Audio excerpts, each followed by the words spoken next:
Конституциянын 45-беренесине ылайык ар бир адам турак жайлуу болууга укуктуу.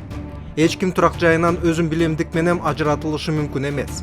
Мамлекеттик органдар жана жергиликтүү өз алдынча башкаруу органдары турак жай курууга көмөк көрсөтөт. Турак жайга ээ болуу укугун ишке ашырууга шарт түзөт. Аз камсыз болгон жана муктаж адамдарга мамлекеттик, муниципалдык жана башка турак жай фонддорунан же болбосо социалдык мекемелерден мыйзамда каралган негиздерде жана тартипте турак жай берилет.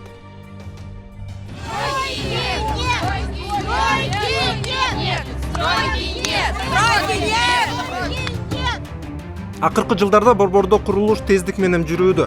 Бишкекте бош орун аз болгондуктан курулуш компаниялары эски турак жайларга жакын жерге жаңы көп кубаттуу үйлөрдү курууга аргасыз болууда. Бул болсо чыр-чатакка алып келүүдө. Невозможно заехать сюда. Старый город, новый город, стройте даже. Сколько места кругом? Нет, надо здесь, где коммуникации. Да? Что за дома? За дорогой. Дома строятся прекрасно, все. Почему именно здесь? Өзүнүн укуктарын коргоп, эл сотко кайрылууга аргасыз. Бирок көп учурда ал жерде адилеттүү чечим таба алышпайт. Көп жылдар бою Нургүл айым курап бараткан үйдө жашоого аргасыз. Мен жашоо шартым ушул. Ушундай үйдө жашайм.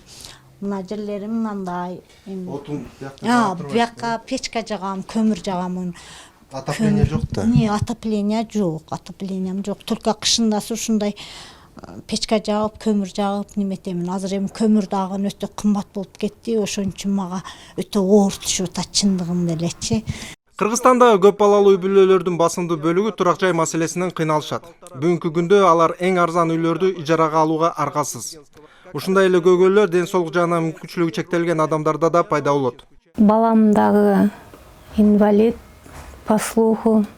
Ал дагы ушул Майыптар мектебинде окуйт. Балам экөөбүз ушинтип батирде жашап, күнгөрү 7 жылдан бери жашайбыз. Үй маселеси чечилбей келет. Пенсиям жетпейт. Баламдын пенсиясы 2700, өзүмдүкү 3000, менин апам атам жок. Мен жетиммин.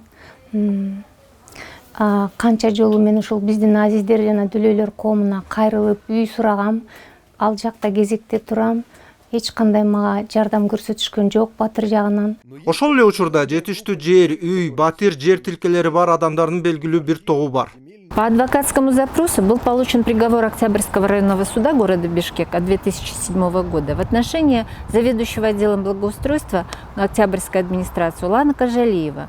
В данном приговоре фигурируют свидетельские показания депутатов городского Кинеша, в котором они признаются о наличии у них земельных участков и квартир. Так, например, Абдрасаков Бишенбек уже имел участок и дом в жилмассиве Бакаата, который был оформлен на жену Омуралиеву Нурию. У депутата Балтабаева Чинары был участок в Арчабишике, да еще квартира. У Эмильбека Абдыкадыра вообще было несколько земельных участков, которые он получил ранее. Также имел земельный участок в Арчабишике Узакбаев Камчибек. И думаем, другие депутаты тоже не были обделены. Адам укуктарын камсыз кылуу үчүн мамлекет Конституциянын 45-беренесин аткарууга милдеттүү. Бирок бул турак жай саясаты болгондо гана аткарылышы мүмкүн.